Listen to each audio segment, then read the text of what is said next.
Welcome to Jayanti's kitchen. ನಾನಿವತ್ತು garlic kebab ಮಾಡ್ತಾಯಿದ್ದೀನಿ. ಹೇಗೆ ಮಾಡೋದು ಅಂತ ನೋಡೋಣ.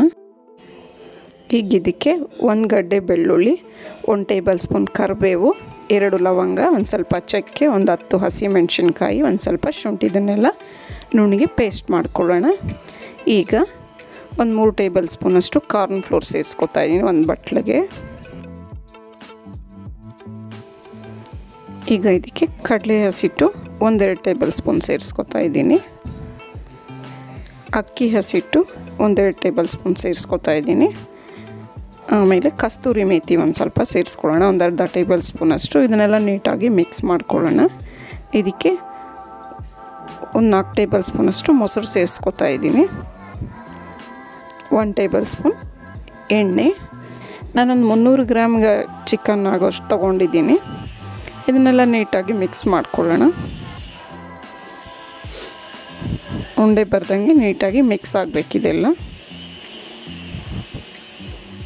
ಈಗ ಇದಕ್ಕೆ ರುಚಿಗೆ ತಕ್ಕಷ್ಟು ಉಪ್ಪು ಸೇರಿಸ್ಕೊಳ್ಳೋಣ. ಈಗ ಇದನ್ನೆಲ್ಲ ಮಿಕ್ಸ್ ಮಾಡ್ಕೊಂಡಿರೋದಕ್ಕೆ 300 ಗ್ರಾಮ್ ಅಷ್ಟು ಚಿಕನ್ನ ಸೇರಿಸಿ ಚೆನ್ನಾಗಿ ನೆನೆಯಕ್ಕೆ ಬಿಡಬೇಕು.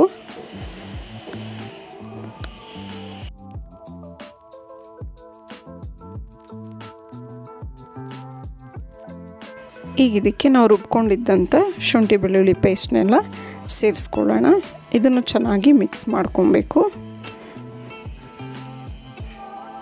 ಚಿಕನ್ ವಿಡಿಯೋ ಮಿಸ್ ಆಗಿದೆ, ಅದರಿಂದ ಹಾಗೆ ಹೇಳ್ತಾ ಇದ್ದೀನಿ. ಇದನ್ನೆಲ್ಲ ನೀಟಾಗಿ ಮಿಕ್ಸ್ ಮಾಡಿಕೊಂಡು ಇದಕ್ಕೆ 300 ಗ್ರಾಮ್ ಅಷ್ಟು ಚಿಕನ್ನ ಸೇರಿಸಿ ಚೆನ್ನಾಗಿ ನೆನೆಯಕ್ಕೆ ಬಿಡಬೇಕು. ನೆಂದಾದಮೇಲೆ ಎಣ್ಣೆ ಕಾಯಕ್ಕಿಟ್ಟು ಇದನ್ನೆಲ್ಲ ಚೆನ್ನಾಗಿ ಡೀಪ್ ಫ್ರೈ ಮಾಡ್ಕೋಬೇಕು. ಈ ರೀತಿ ಯಾವಾಗೂ ಒಂದೇ ಥರ ಕಬಾಬ್ ತಿನ್ನೋದ್ರ ಬದಲಾಗಿ ಈ ರೀತಿ ಡಿಫ್ರೆಂಟಾಗಿ ಮಾಡಿಕೊಂಡ್ರೆ ಟೇಸ್ಟು ತುಂಬ ಚೆನ್ನಾಗಿರುತ್ತೆ ಮತ್ತು ಮಕ್ಕಳಿಗೆಲ್ಲನೂ ತುಂಬಾ ಇಷ್ಟ ಆಗುತ್ತೆ.